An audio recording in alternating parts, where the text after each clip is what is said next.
Hello and welcome to QUIZZY Monday, and it's a cut down QUIZZY Monday because University Challenge was not kind of the right University Challenge, was it?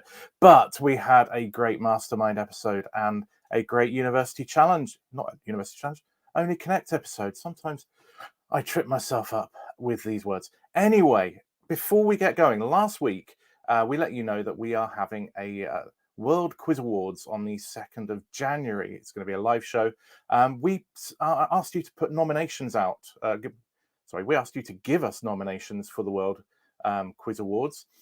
We then got quite a lot of nominations in. We had a panel from 4 continents, quizzes from 4 continents, who helped us cut them down. And we now have our final list of nominees for you to vote for. So before we get into QUIZZY Monday, I'm going to play you the video with all the nominees. This is the first time it's been shown, and you will be able to vote as of now. So here we go. The World Quiz Awards. These are the nominees. The nominees for the best team performance in a single quiz or tournament are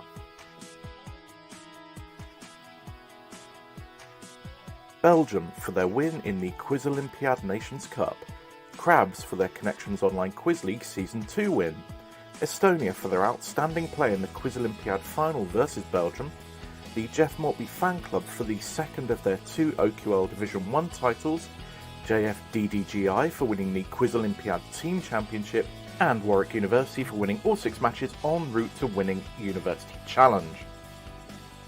The nominees for the best individual performance in a single quiz or tournament are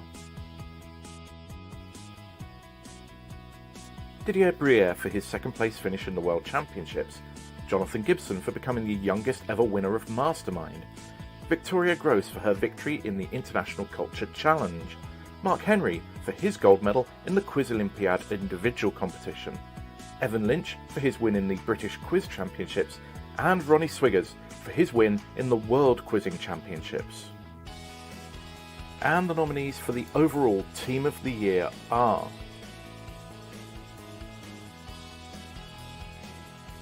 Belgium for winning the Quiz Olympiad Nations Cup, the Jeff Maltby Fan Club for winning 2 OQL titles and coming second in the OQL Buzzer Quiz, Neutral Milk Hotel, who've been the dominant force in OQL USA, unbeaten since February 2021, winning 2 titles and leading the USA to victory in the Magnuson Trebek Trophy. Scotland A for winning the Quizzing World Cup, the Syndicate for winning Season 2 of the Asian Quiz League, and the University of Florida for winning the ACF Nationals and for strong performances in QB League. Taking into account all competitions, the nominees for the World Quizzer of the Year are Didier Briere for his second place in the World Quizzing Championships, 3 UK Grand Prix wins, and for regularly being the top player in the Knowledge Facts ladder. Pat Gibson for his 7 UK Grand Prix wins, his 7th place in the World Championships, 2 Mimir's World titles, and his total dominance of the Quarantine Virtual Quiz League individual competition. Victoria Gross for winning the first season of the International Culture Challenge, 2 seasons of Mimi as well. She finished in the top 10 of the World Quizzing Championships and put in several standout performances in the Knowledge Facts ladder. As part of Neutral Milk Hotel, she was instrumental in their dominant performances in OQL USA, and she was a high scorer in OQL UK. Emma Laslett for her play for Crabs in the Connections Online Quiz League, and particularly for her performance in the final of Season 1. Her performance in Mimir competitions, such as Mimir as well, International Culture Challenge and Pop Culture Challenge have been outstanding, as has her Quiz Bowl play. Evan Lynch for his British Quiz Championship title, multiple Mimir finals, for being the dominant player on the UK Quiz Bowl circuit and top scoring in 5 tournaments, and for being a member of the golfers who have made the semi-finals of Only Connect. And Ronnie Sviggers, the reigning World Quizzing Champion, who came second in the Quiz Olympiad after a tiebreak, and won the nation's title at the Olympiad with Belgium. Voting is now open at tinyurl.com/WQAvote. After you've cast your votes, you will be sent an email to verify your vote, and at that point your vote will be counted. The deadline for voting is the 31st of December 2021 at 1 minute to midnight GMT. The winners will be announced in our live awards show on the 2nd of January at 8 PM GMT. We hope to see you there.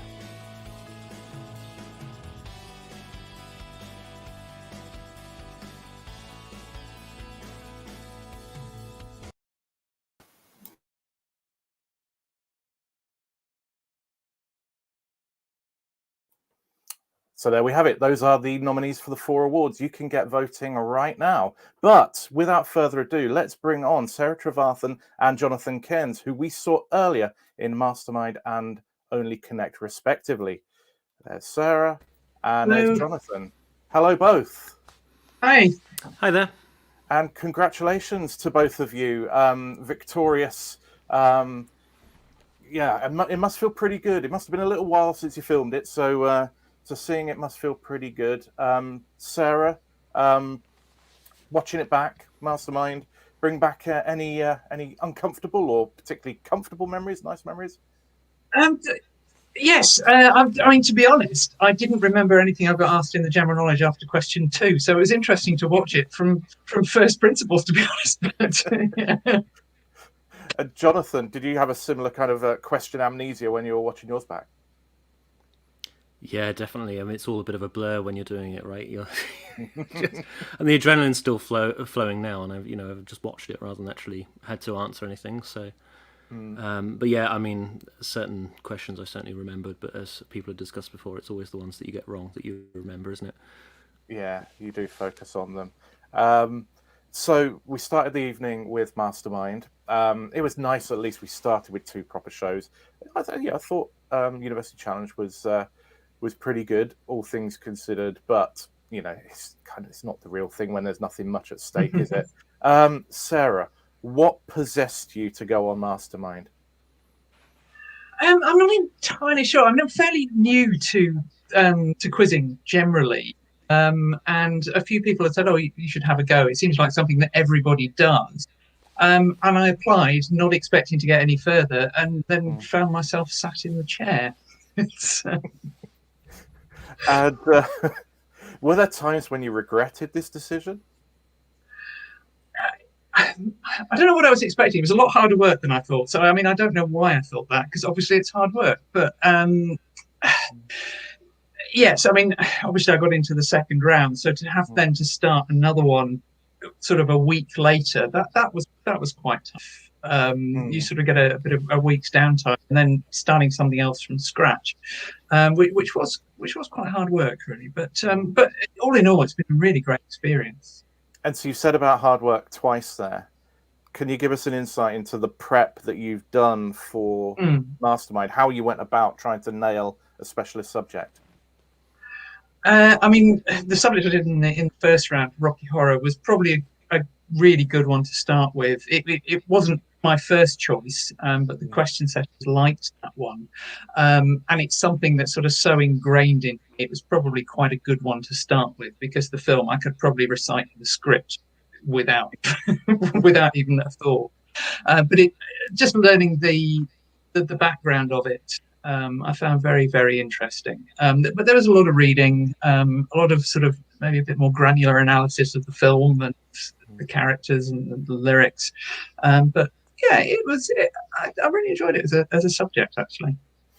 Excellent. We've got a few comments coming in. People saying good evening. Great score from Pam. Chris, getting Sarah and Jonathan more than makes up for not getting Miles Jupp. I tell you, I didn't want the Jupp Meister. You know, not when I got these guys. You turned him down, presumably. Yeah, exactly. You know, I'd have made room, I think, if he'd have been available. Yeah, so it was a tremendous performance.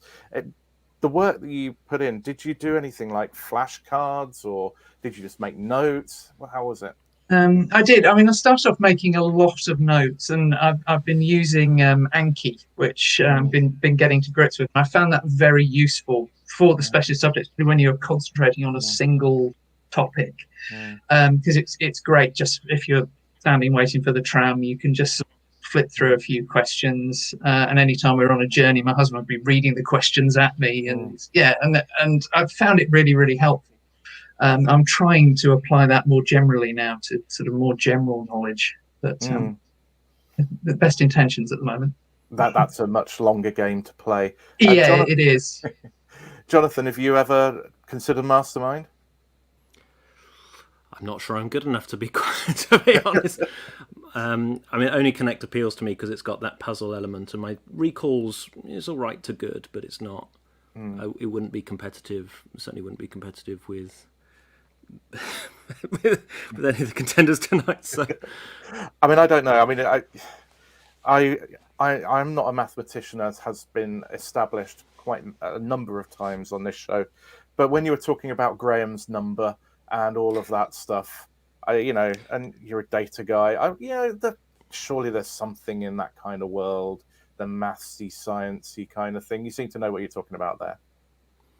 Yeah, I mean, that's one of the good things about Only Connect is that you're on a team. So, equally my kryptonite is things like sports, but, Tim and Claire can perfectly well cover those. So it's nice to have that sort of support. But and so a similar question to you then. What possessed you to go for Only Connect? Did you apply as a team, or were you a team that was put together?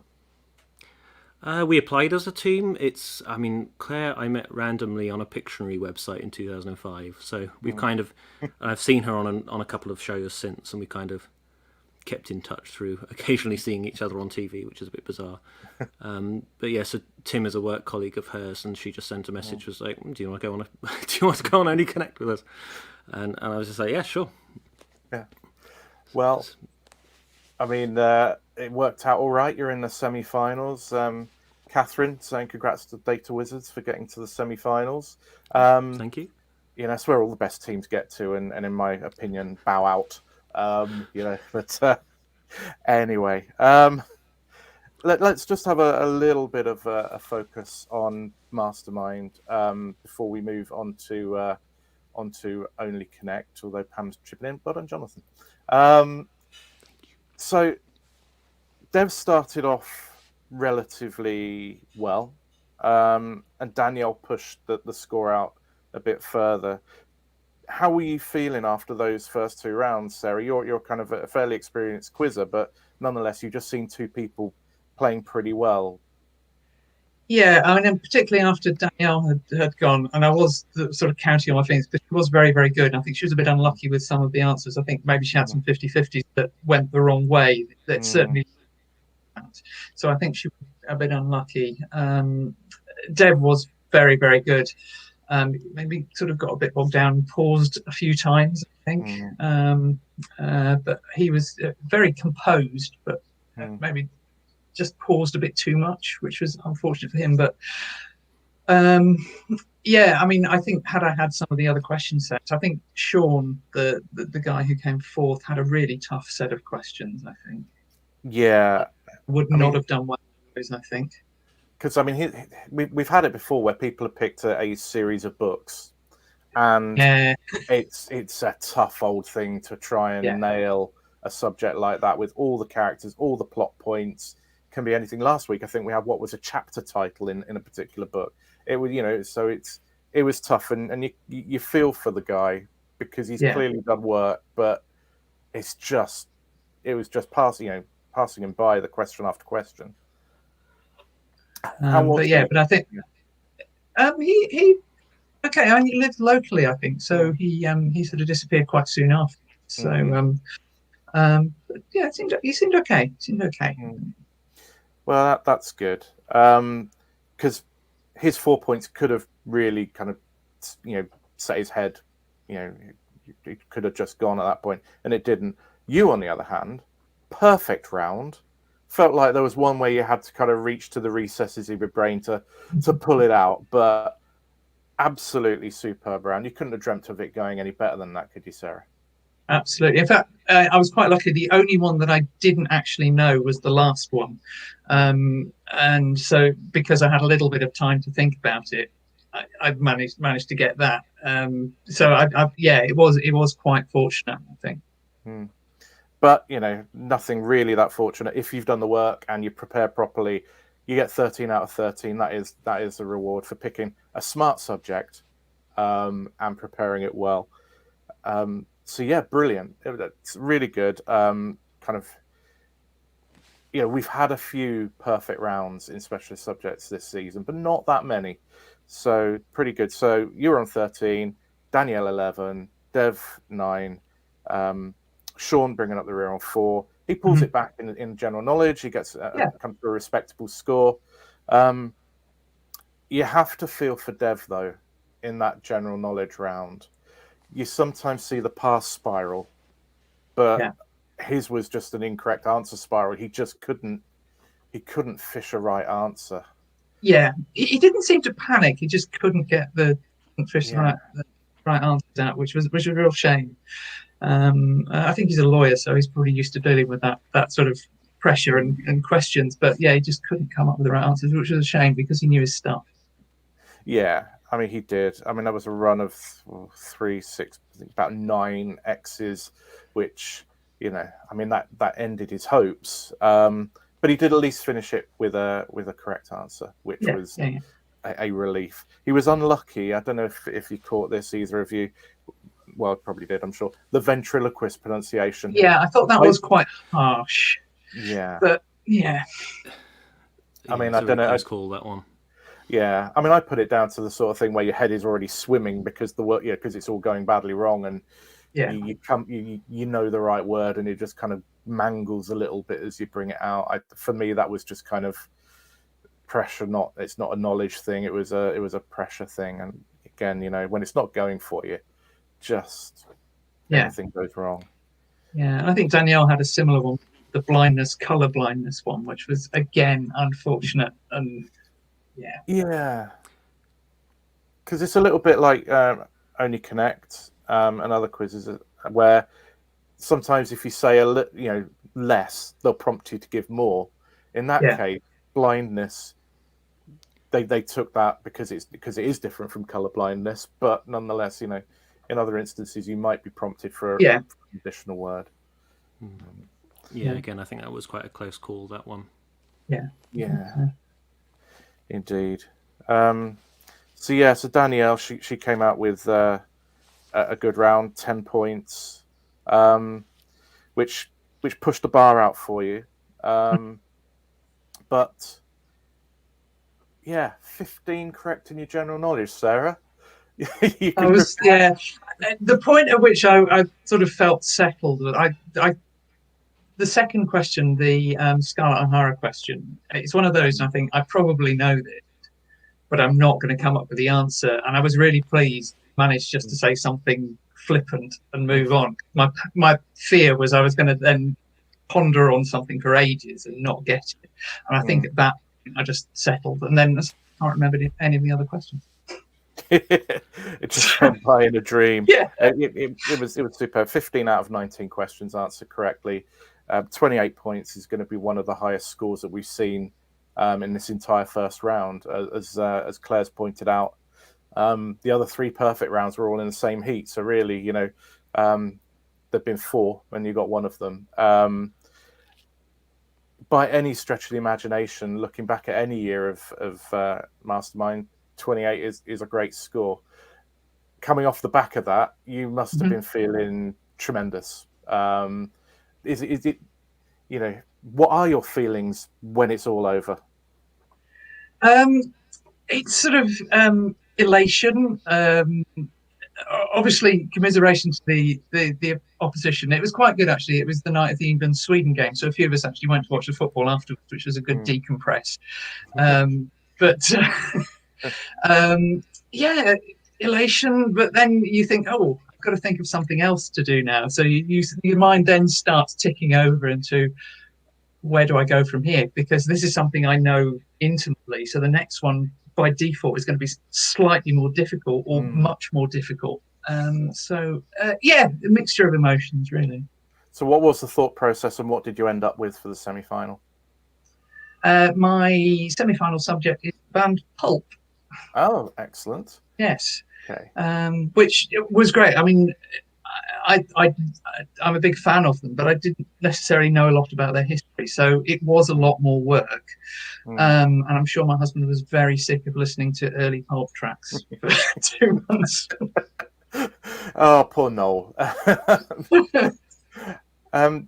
We've heard other people like Andrew Franco saying about how Frankie kind of fired questions at him. Did you get that sort of thing from Noel? Because Noel does quizzing as well. So yeah, he does. Yeah, and every time we try to go to the Grand Prix, we try to go to different locations each time, because we're still getting to know sort of people in quiz. So when we've been doing the journeys, Noel's just been reading off the Yankee questions. I also had a work colleague about 2 weeks before the semi-final who was a record collector, and I was on site with him for a week, so he was going into all of the obscure facts about Pulp, so he was very pleased to be involved in that as well. So we heard about your semi-final football viewing, Jonathan. You sometimes, I mean, I don't know what your schedule was, but sometimes between episodes of Only Connect, you're staying in Cardiff in a hotel. There might be like a dead day between filming, etc. How did you fill that time? And did you fill it by mingling with other teams, or were you not able to? Yeah, so we'd just come out of lockdown, I think, by that point. So, but there were still restrictions. But yeah, sort of we'd just played the Ramblers the day before, and when we came back to the hotel, we were told our rooms weren't ready. We had to go to the bar for free drinks. Terrible. Sounded terrible. Yeah, exactly. So just as we were sitting down, somebody at the next table said, "Oh, are you Only Connect contestants?" And it turned out it was Jacob Kingsbury Downs.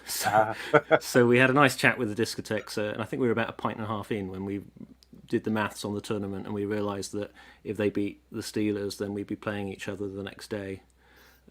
So that was. But I mean, we were having such a great time chatting. They're wonderful people, and it was really, really nice to spend time chatting with them.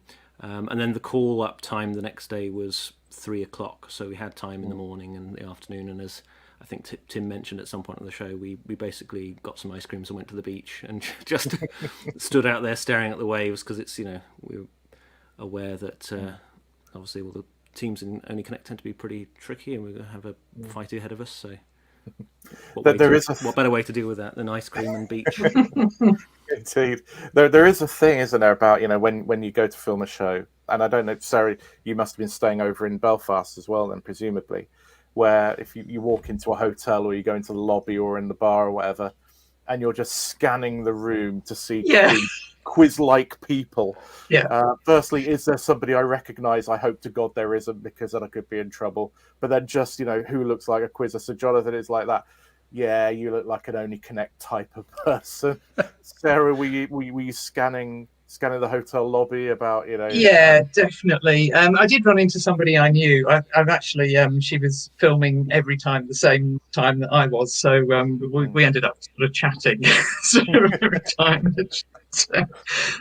But yes, you see people sat on their own tables, and you go, yeah, they're probably nothing. Certainly when I last did it, you go in and you see somebody with a stack of books and a worried look on their face as if time is running out, and it's like, yeah, that'll be you.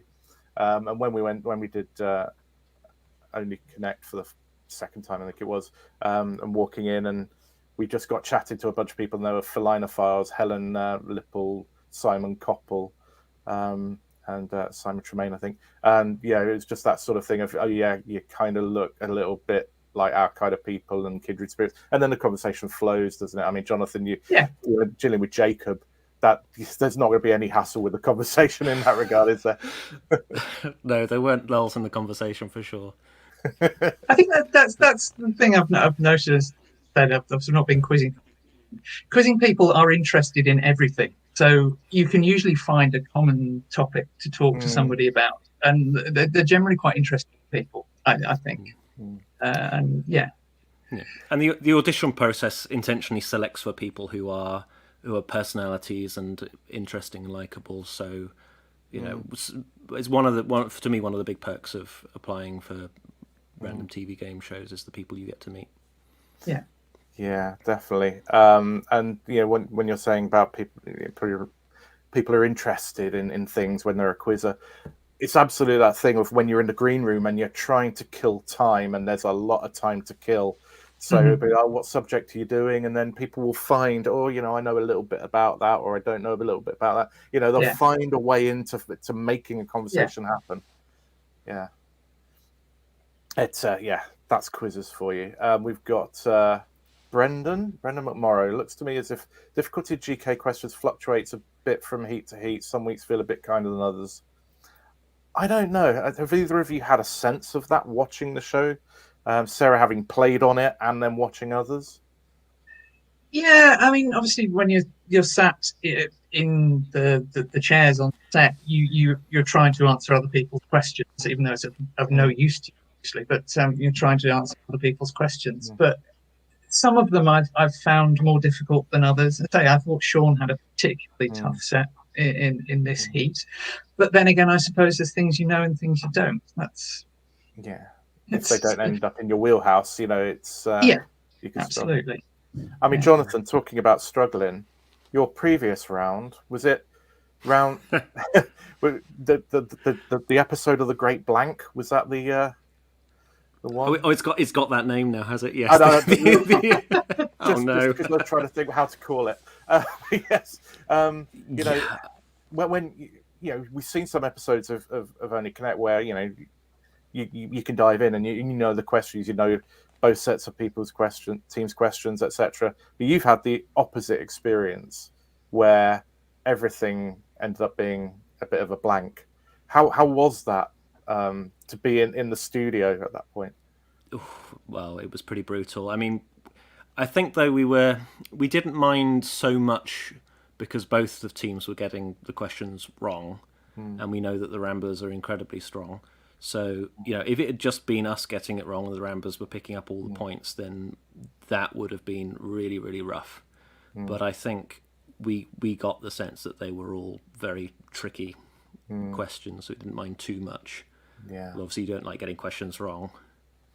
Yeah, but if it's hard for both teams, then it's easier to take, isn't it? And particularly with Only Connect, where there's a lot of, you know, you either see it or you don't type questions. The one with the number of people in the painting is still we're still talking about that weeks later. Yeah, no, that question. Gerard, when I test myself from week to week, I usually get 14, 15 and Mastermind GK round. I don't notice much variation. I have to say I haven't noticed a huge amount. I think the main thing is that it's balanced within a particular show. That's the important thing, because then it's fair to those 4 contestants. So if it's a bit harder one week, easier another week, as long as it plays fair in that show, I don't mind so much. But yeah, I haven't noticed a huge variation. I think the standard is generally pretty solid. So yeah, Mastermind. Were there any questions looking back, either of you, that you thought, that's a great question, I like that one, or in your case, Sarah, favorite get or a bad miss? I'm quite pleased to have got the sport question right. I got an athletics question right. Like you, Jonathan, sport very much an Achilles heel.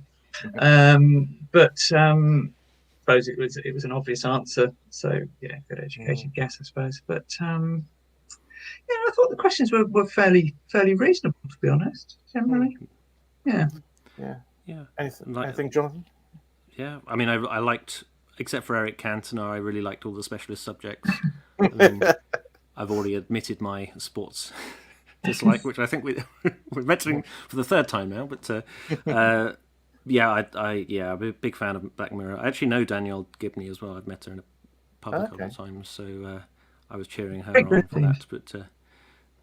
But yeah, I got the sense that the Black Mirror questions probably, compared to the Rocky Horror, there was sort of the Rocky Horror had to go back a bit more into the backstory and the production. Black Mirror was more about sort of obscure details that occur in the show. And despite loving Black Mirror, I got absolutely no points at all in that, so I was very impressed, very impressed by that. And I guess in terms of questions that stuck out, I just on a personal note, because I have colour blindness, I liked seeing Deuteranopia come up, but not necessarily reason to think the question is particularly well constructed, but it's just a personal reason I like the question. Interesting.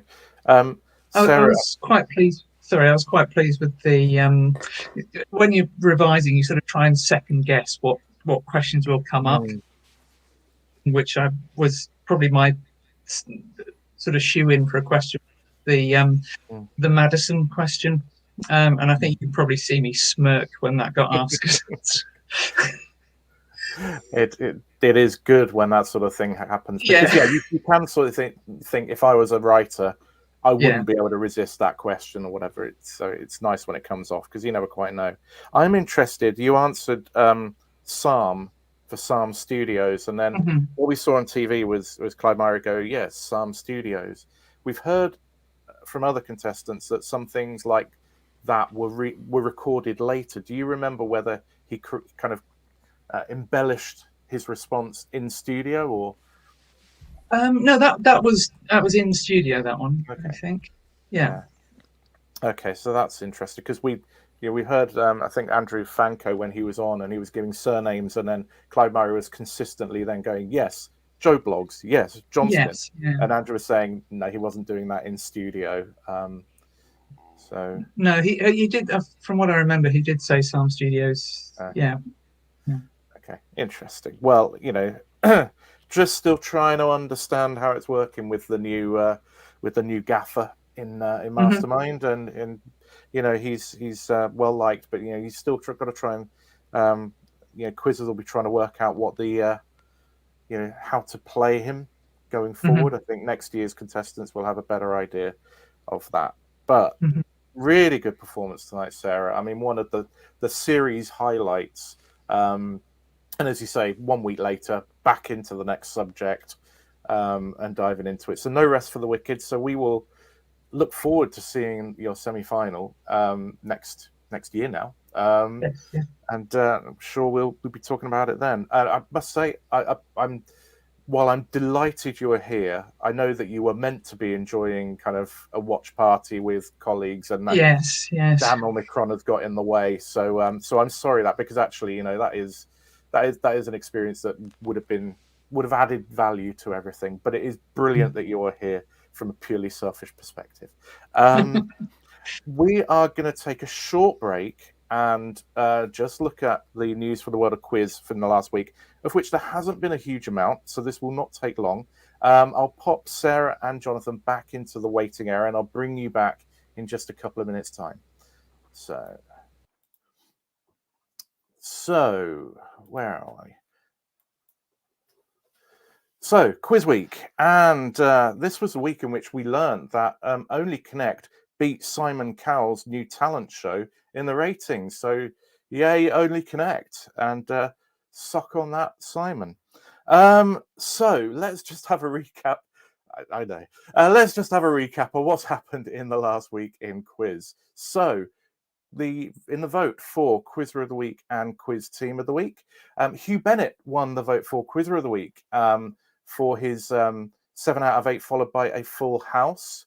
Scott Blish was second for his table-topping stats in OQL USA, and third was Evan Lynch. Quiz Team of the Week was the Munsters from the Quizzing World Cup for their outstanding victory over Kevin Ashman's team at whose name momentarily escapes my brain.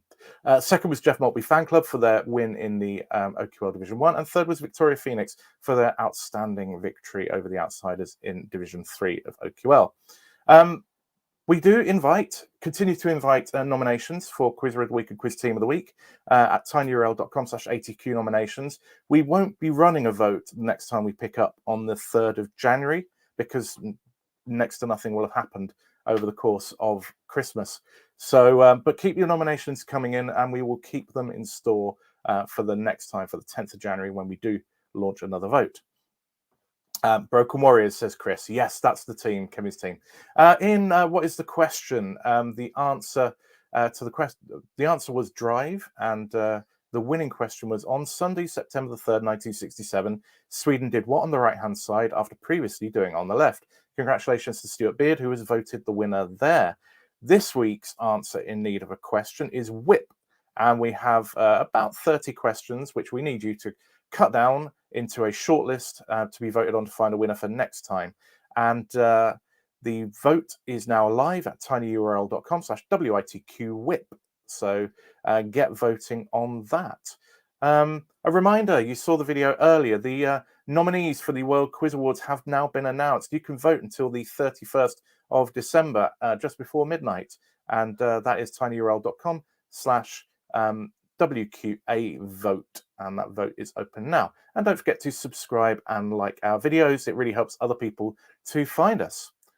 So back to the world of quizzing this week. And as I say, in the International Culture Challenge, there were a few players who scored 14 out of 15, but only one player got a full house, and that was Anu Kashyap.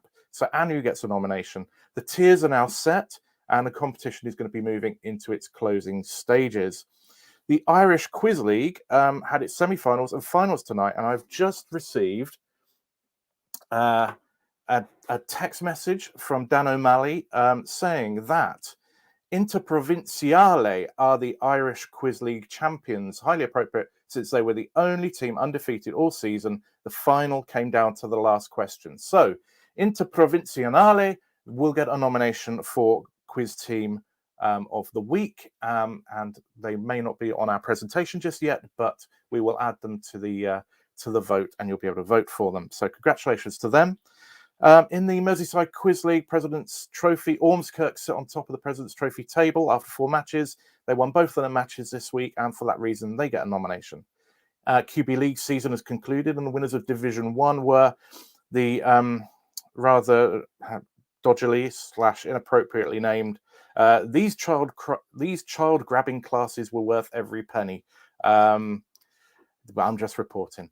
And World Series of Quiz, the top scorers in games with full rosters of players. So there were a couple of games where there weren't the full 4 players. But the top scorers were Dylan Minerick and Ujwal Deb. They get nominations. In the Quizzing World Cup, OK Zuma get a nomination for beating Boys to Menhoon. So congratulations to them. Some of the results are still not in from the current week, but great performance from them. They were bottom of their table, winning that. And Quiz in the North was held this week. And if there is one New Year's resolution I have, and it's to get to a Quiz in the North event next year. Winner of this one was Alan Gibbs. He gets a nomination. The top 5 were Alan Gibbs first, Steve Dodding second, Martin Whiteman third, Michael McPartland 4th, and Lawrence Cook and Evan Lynch tied 5th. In the pairs competition, Alan Gibbs and Martin Whiteman won the pairs as well, so a double there for Alan. But Alan and Martin get a nomination for Quiz Team. Congratulations to Dave Bill for organising the event in the face of quite difficult circumstances. We saw on Mastermind, Sarah won the heat today, Sarah Trevarthen, with a high score of 28. Sarah gets a nomination for Quizzer of the Week. And Only Connect, we saw the Data Wizards winning, knocking out the Discotheques, and the Data Wizards get a nomination for Team of the Week. So we will now move on and summarise all of this week's nominations. So for Quizzer of the Week, Ujwal Deb, Alan Gibbs, Anu Kashyap, Dylan Minerick, Sarah Trevarthen. Team of the Week, Alan Gibbs and Martin Whiteman, Data Wizards, OK Zuma, Ormskirk. These child-grabbing classes were worth every penny, and Interprovinciale get a nomination too. You can vote until 6 p.m. on Christmas Eve.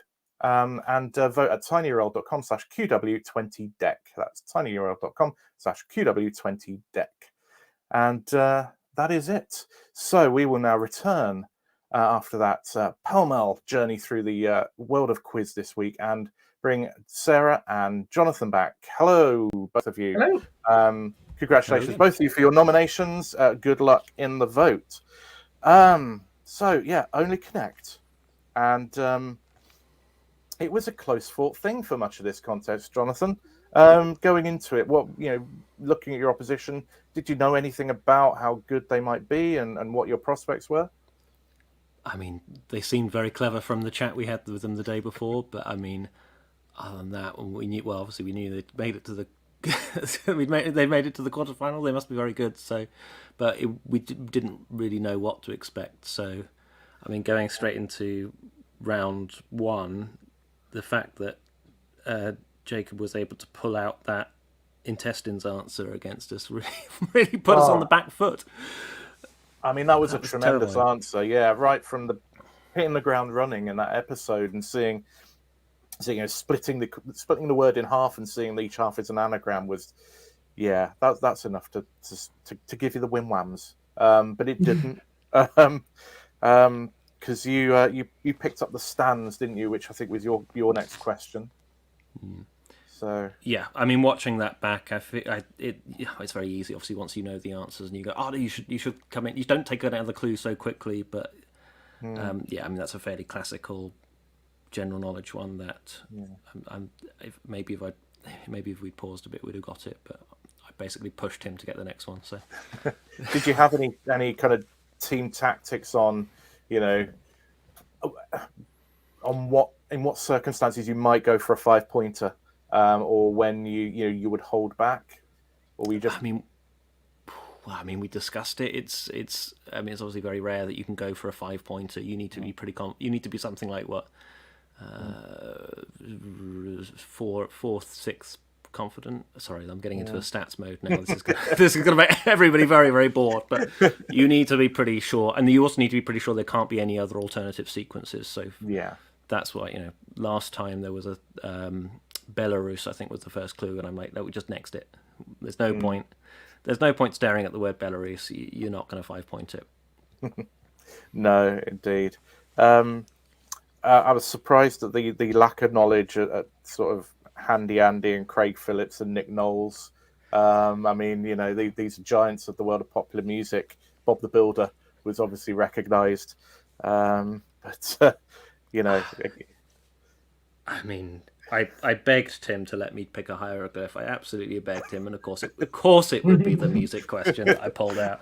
We heard the groan, wasn't there? It's like, that was a head desk moment, wasn't it? That was a horrible music question, because there's no in if you didn't know the act at all. It was Well, you can kind of blunder around to get it right. You have to go builders, well, it's going to be something. It's going to be, unless it's Bob's or something to do with Bob's, it's likely to be builders or a generalization. It's just a matter of getting the right word, and we didn't quite get there in the end, but it's only the difference between, it's only a 1-point get, so not too bad a deal. I mean, I recognised Handy Andy, wouldn't necessarily have gone in because it would I might have gone for reality TV stars, and that would have been wrong because Bob the Builder, as far as I know, has not been on any reality TV. Michael said he was, where are we? Straight in on the Craig clue for 2 points. I think if you know that's Craig Phillips, if you've got Handy Andy and Craig Phillips, you're probably well in there. We just didn't know. Bob the Builder was the only one we knew. Yeah. Did you pick up the Luther Blissett one? I think you guys did, didn't you? As a bonus? Yes, the collective pseudonyms one. Yes, we managed to pull that out. I honestly cannot remember that question at all. But I suspect that was Tim or Claire's doing, that one. Yeah. And perhaps a quick poll of everybody watching and you guys. Did anybody know there were special laws that apply to ice cream vans and where and when they could play their jingles? Because I just don't know how you get that unless you have an ice cream van. Well, yeah, I mean, that's super lateral thinking, that one, right? I mean, you could see there was a bit of an argument as well about whether 12 p.m. meant noon or midnight. But it's one of those where you just have to take all 4 clues and then have a flash of inspiration. I think the near the school is probably the giveaway there. Yeah. Oh, hang on. So Chris is saying no. Catherine is saying nope, didn't know that. Pam, she knew that from the 12-second clue. Pam, there you go. Is that from all the time she's been arrested for playing an ice cream van tune for 13 seconds, or is it 13 seconds? That was it. Exactly. You've just you're in trouble. She says she's heard it before. I think I'd worked out it was noise related, because I mean that's my field of employment. So I just from the wording of it, I thought it was something to do with noise, but just couldn't hone in on that. Yeah. Catherine Burkett's in a mood for a 99. I'm always in the mood for a 99, has to be said. I did love, and we've talked about Jacob, and we've had him on the show a couple of times, and we love the discotheques. Discontinued Olympic sports. I just love that answer, and it's the sort of thing where somebody who's both kind of witty and doesn't really care how they come across will just throw out. It's a perfect Only Connect answer. Thinking that metalwork, film editing, and wartime polemic could end up being Olympic sports. It was special, like that. Round 2. Any questions that stuck out for either of you here? Sarah, anything from your perspective that you liked or would have done well on? I'm not sure I would have done particularly well on any of them. I think the 14 question with the spelling out of 14 was particularly fiendish. But then again, my brain does switch off when I see numbers in a question. So, I mean, that's... I feel it's particularly tricky to get your brain in the right pattern finding mode, because the clues are given to you on screen in a square of 4 rather than in a line. So you kind of have to mentally move the bottom left one up to the top right to get your head around. But that's in the time allowed. That was a very tough ask, I think. Yeah, but I think that's interesting what you're saying there, Jonathan, because again, people at home wouldn't know that when you're looking across studio and there's a big TV there, that you're not seeing the clues the way people are seeing them at home. So your brain is not processing the clues in the same way that other people might be. So seeing it in a square formation rather than a linear formation, that could make a difference. On the other hand, that was just a git of a question, I thought. I mean, I was impressed by the Animal Crossing one. It's a great educated guess, that one.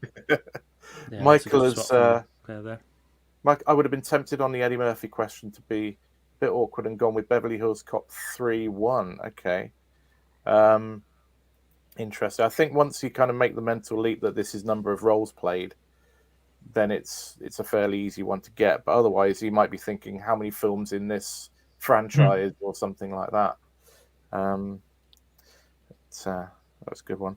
Flags, Jonathan. No, you guys hit the bar on that one, didn't you? I mean, I feel like that's a performance piece on. You can entitle it, "If you're going to learn your flags, don't do it in alphabetical order." Because by the time you get to Zaire and Zimbabwe, it's going to be a bit of it was unlucky.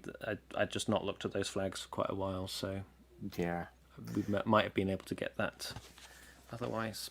Yeah, it was a for a quarterfinal, fairly kind of nice general knowledge-y one. I mean, I love my flags, so I was quite happy with that one. But a lot of the other stuff, Tallest Buildings was another one where. Again, once you see what's happening, it's fairly easy. But I think you guys missed that, did you? Or can't remember. I think the discotheques got that for one. Yeah. So again, it's like you've got to work out what's happening. This is not a journey. This is a transition of types.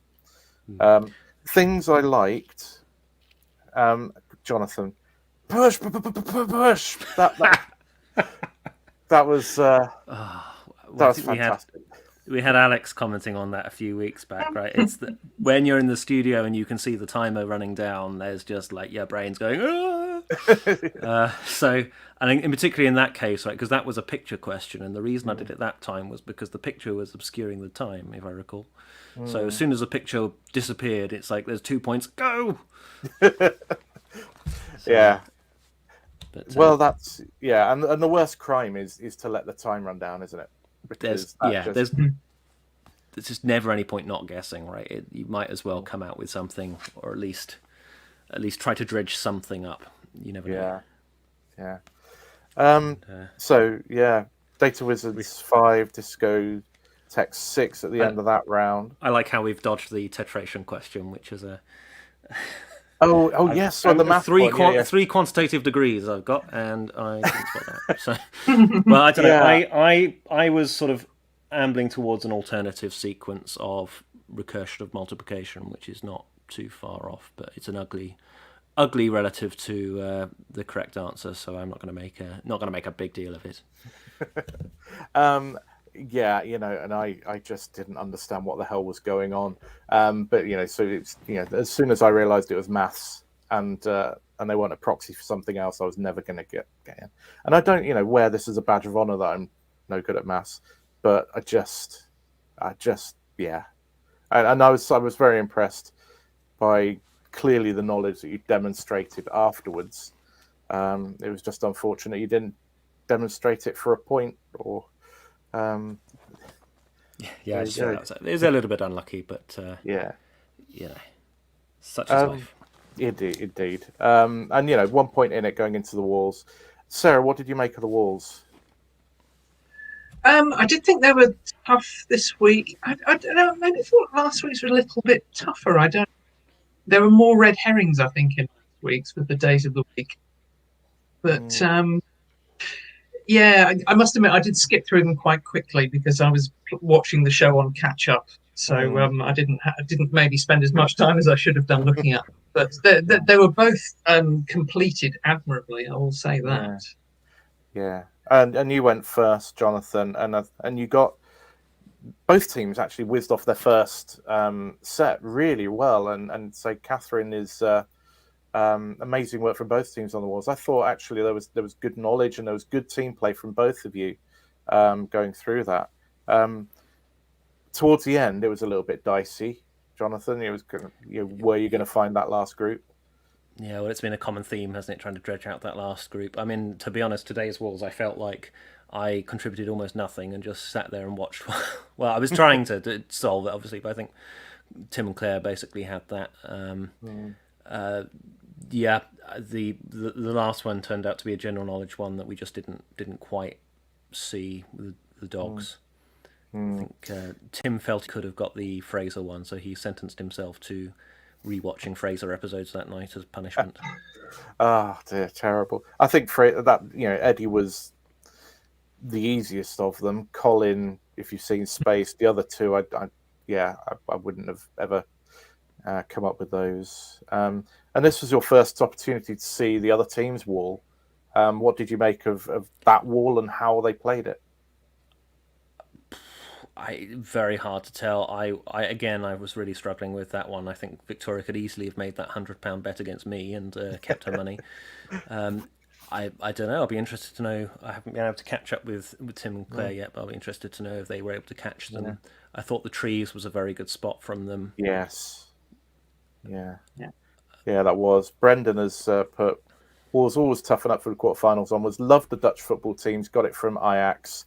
That Ajax was my first thought. As soon as it wasn't in the Greek mythology set, I was thinking football.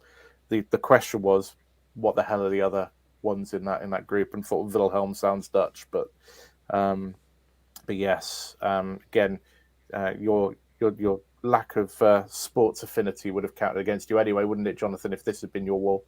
I mean, I've been comfortable with the Greek heroes, but of course there were plenty of red herrings, and they zoomed straight in past the red herrings, and that didn't trouble them at all, which was very fortunate for them. But I think I relied on somebody else to pull out the red herrings there.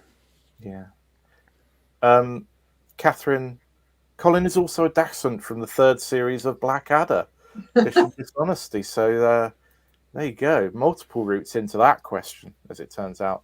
Michael is brilliant on his sport, so it's no surprise that Michael's saying VVV for me. Couldn't be anything else if you've heard of the team. And again, with any set on Only Connect on walls, when it's a general knowledgey one, rather than like a wordplay one, if there's something that's a little bit odd and can't be anything other than the general knowledge thing that you think it is, that can be your key. I didn't know the Dutch teams, but £100 was a bold bet given Ajax was there. And Pam's saying as soon as Ajax didn't fit into 2 groups, it had to be something else. Didn't get it. I was wrapping presents at the time. Pam, they didn't have your full attention, and you're admitting this in public. But again, another bit of a red herring. Sparta could have been Prague, so it could have just been people gone for football teams and got hung up on that. But Brendan's saying both teams did well with some tricky walls, and you did. You both got 7 points. Both solved really well. Yeah. And again, that satisfaction when you see those last 2 groups resolve themselves, and you're going away with a decent haul of points. So that's good. And Pam, you don't really have to apologise, Pam. It's fine. It's fine. They won't hold it against you. So missing vowels, 12-13. We've had this sort of trickery now a few times of one set and then another set also almost being the flip of it. Islands, not an island, but you guys, I'll take Pam's apology off. But you guys did really, really well on those, Jonathan. How would you done? Remind us how you done on buzzer previously in this tournament? That's a good question. So we were up against the Godins in the first round. I think we scored something like I can't remember the exact number. It's something like 9-6 or. I think we against the Ramblers we were fortunate enough to get the first few, and I think that probably adds the psychological element then when you're trying to catch up. So we've done all right at the minute, missing vowels so far, but because we were on the back foot this time, we knew that we had to be a lot more aggressive than previously, and I think that led to, if you watch it back, there's a couple of instances where somebody buzzes in and goes, and then somebody else answers. Obviously not intentionally, but if you buzz in and then go, oh, actually no. Yeah, and that's going to cost you a point and potentially a 2-point swing. Right. But yeah, because that's again another interesting thing. Because back in the day when I was on it, there was only one buzzer, so it didn't matter who pressed as long as somebody answered. Now you've each got a buzzer. Presumably it's the same thing. They don't know which of you, and they don't care which of you has buzzed as long as somebody answers it. Yeah, exactly. Yeah. So you can, exactly. So if you're, it's a really risky gamble to buzz in and hope that somebody else is going to get it. So you wouldn't do that intentionally, but you can. Yeah. It does mean that you can let others cover. I think the thing that got us was that we were a bit confused when she said not an island in the second group. We thought, oh, it's a wrong answer then. Oops, it's going to get handed over. I think we were a bit surprised when the next question came up, and then we're like, of course, not an island is what we want here. Fair enough. Yeah. Excellent. Brendan, again, kudos to Jacob for some valiant gambling on missing vowels. And he had to, didn't he? Yeah. You got to go for it. He did absolutely the right thing. Yeah. And he was really unfortunate to... He was one consonant off on Molly Ringwald. A couple of them, wasn't it? I think, and it was. It's absolutely the right thing to do. Yeah. No, there's no fault. There's no issue with that, because actually, if he'd have sat back, then you'd have probably got in and got the points anyway. And they needed to catch up, and they needed to go quickly to try and get as many missing vowels asked as possible, presumably. We had the discussion before about whether the amount of time is fixed for missing vowels, but obviously if you go faster you can try and get more in, and if you're a bit behind you have to roll the bones in that way. Were you given any information on that? Because we've heard some contrary things at times recently, that actually you sometimes do get more time, because I know they did go to fixing the time. Did you get told anything either way? No, it wasn't mentioned at all as far as I'm aware. get up in the rules, but I don't think anything was mentioned about that at all. Okay, so And left we in were their pretty. gift. And I did mention it to the other team. I was like, "You're aware that in previous series this has been a tactic," and we were all three of us were adamant we weren't gonna do things like wall stalling. I mean, I think the tone for our team was set when at the beginning I was all like, right, we're going to revise for Only Connect. I've got this Google Doc and I'm going to put general strategy up the top, and here are all the subjects, and we're going to divide them out, and we're all going to figure out what we're going to learn. And then I came back and I found that all that had happened was that under general strategy somebody had written "have fun" in size 72 font. So I think that was our main goal, therefore, was just to enjoy it and hopefully do all right and get some reasonable answers at least. I think we exceeded all our expectations by getting this far, to be honest. Yeah, no, you certainly did more than reasonable in terms of your answering. Brendan's saying you can't expect a youngster like Jacob to know about Molly Ringwald, and Gerard, I couldn't tell how he had mispronounced Molly Ringwald. I think he said Molly Ringwood, I think is what. But that's how it sounded to me. So I think that was the slight mispronunciation. That's where you're kind of almost thinking out loud as you're working out as your eyes scan from left to right. It's unfortunate. But Catherine's chipping in here about your have fun. That's a great strategy, and I think it is. I think it. I think it's useful for resilience. So we've seen. Well, I mean, that was our first experience of being behind, and we really did. After, let's say, right at the beginning with the 3-point question scored against us, we were like, there's a pretty good chance we're going home. It sort of faces you to confront your quiz mortality, if you will. So if you are focused on enjoying the questions and doing the best you can on the questions, you're not going to be thinking, oh gosh, we're behind. You're thinking, no, let's have fun answering these questions. And I think it's a good way to anchor yourself. And at the end of the day, it's all about a piece of perspex. So it's not a life-changing sum of money on offer. So I think that helps to kind of, obviously you want to win, but it helps to kind of take a degree of pressure off. Yeah, I think so. And I get, I feel like Victoria runs it the way that I think I saw an interview with her. She was saying she was comparing it to running family quizzes at Christmas.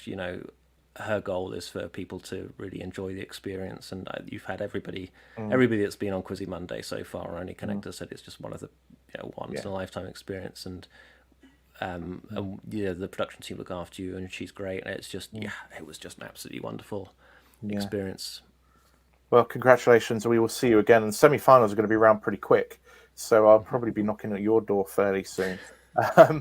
Sarah, obviously, I'll be knocking at your door. But I'm interested, there was one thing that you mentioned in the end of your chat, and about you brought something of your mother's, didn't you, or something like that? Yes, I had a brooch. Me and my husband Noel did Pointless just before the lockdown. Pointless. And my mum had been a big fan of the show, so I wore the brooch, and I thought it would be a nice thing to wear it again. And of course, the production team loved that sort of thing, so they sort of latched onto that. But it was a nice thing. Yeah, it's not the first time I've heard it happening, and in fact, I did similar when I was in 15-1. I'd not that long lost my dad, and I wore his watch, and his watch didn't work anymore.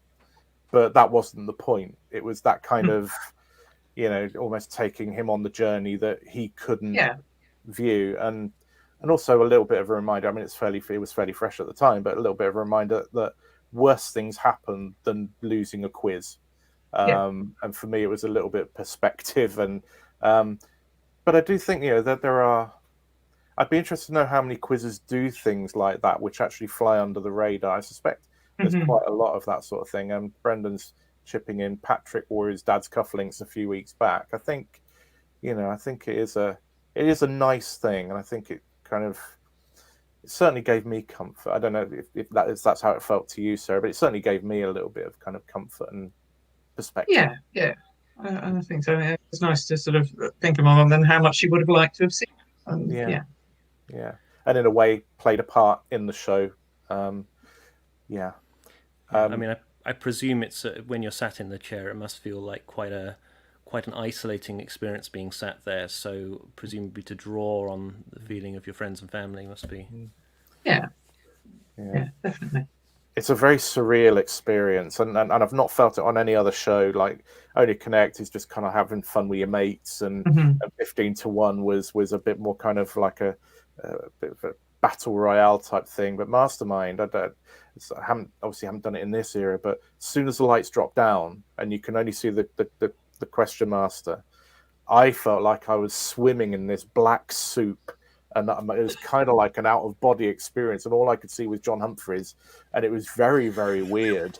And and when you come out of it, and when you've done well, it's that feeling of when you get off a roller coaster or something like that, of that adrenaline rush. But it's like nothing else.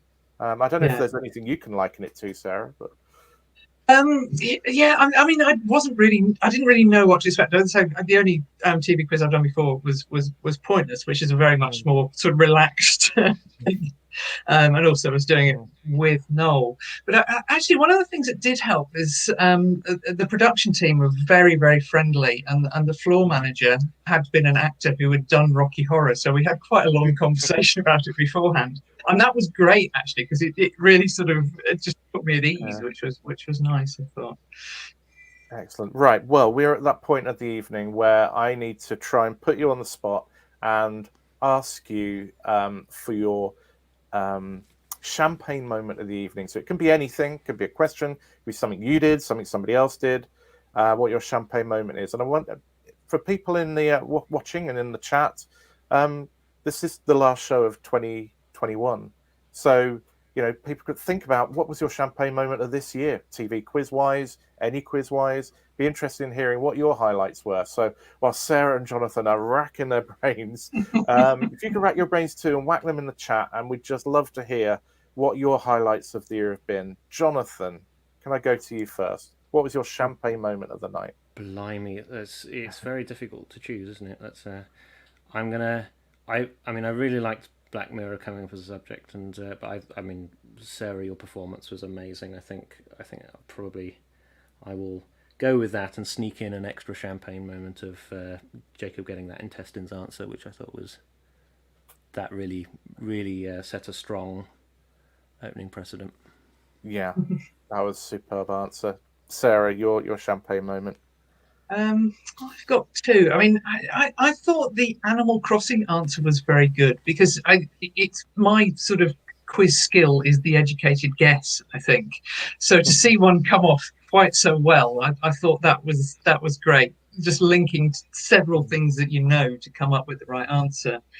But for me, oddly, I would say it was the answer that I got wrong in the general knowledge round, because then I knew that I was going to be okay. The Scarlett O'Hara answer. So perversely, yeah. Okay, well that's an interesting little psychological moment, isn't it? Because if you can get through that, then it gives you that comfort. I'm unusually, for me, not sure. I mean, I think it could be your 13 out of 13, Sarah, because I thought that was outstanding, as was your general knowledge. I mean, it was such a good round.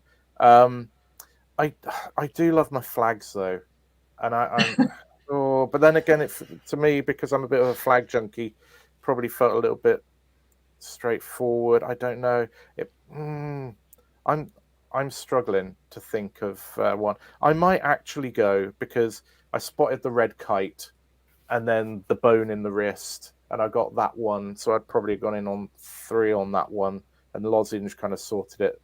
That might be my favourite. I quite like that element, because unlike Pam, I am not good at recognising birds. However, we do have red kites we fly around here, and I do recognise that one. So yeah, that's probably, if I'm going to be selfish, that's probably mine. If I think overall, I think just your performance, Sarah, was just superb. So it was a good night. We've got some comments coming in. Pam's highlight of the year was seeing so many people I know on TV quizzes, and there have been quite a few, and there kind of always are. Yeah, but that's quiz community is quite small. I mean, it's got bigger, but we do kind of know each other, or a lot of the people on there. So that is great. I love seeing people I know on there. Brendan has put the gangbusting stacked Mastermind heat a few weeks ago. That was the one with Andrew Fanko in. A few weeks ago was exceptional, with 3 players maxing in specialist subjects. Most exciting heat thus far. Very high scoring. Yeah, I mean, that was a brilliant heat, and they're unlucky there was no repechage there, because all 3 of those could have gone through in another year. What else? I think that's it for people's highlights. Because now Pam is talking about birds, and so unusually. Unusually for Pam. So on that note, we will just remind you that the vote is now open for the World Quiz Awards. Please vote for that, tinyurl.com/WQA vote. Voting is open until New Year's Eve. The vote is also open for Quiz of the Week and Quiz Team of the Week at tinyurl.com/QW20DEC. And don't forget to vote for the to whittle down the what is the question, which is tinyurl.com/WITQ whip. And look out for what is a question on Sunday. Will we do it Sunday? Yeah, we'll do it on Sunday. And we'll keep running that competition all the way through the year. And look out for lunchtime quiz time every day between 12 and 2 on Twitter. Michael is saying the quiz which didn't have any birds questions in it was my highlight. That is not true, Michael McPartland. You know full well it was that one with the female wrestler in the other week. We know that was your favourite. You loved that one. The quiz with no wrestling was Pam. Touché. Thanks so much to everybody who's watched us live, everybody who's watched on catch up this year. We will be back in the new year on the 3rd of January. Don't forget, though, we'll have our live awards show on the 2nd of January. But thanks so much for your company tonight and through the year so far. And thanks very much to Jonathan and Sarah for joining us, hot-footing it from watching their shows. We've really appreciated having you here. If you can hang on just a minute after we close down, it'd be great. But for everybody else, have an absolutely fantastic Christmas and New Year. We will see you again in 2022. But stay safe and have a fantastic time. Okay. Goodbye, everybody. Take care. Cheers.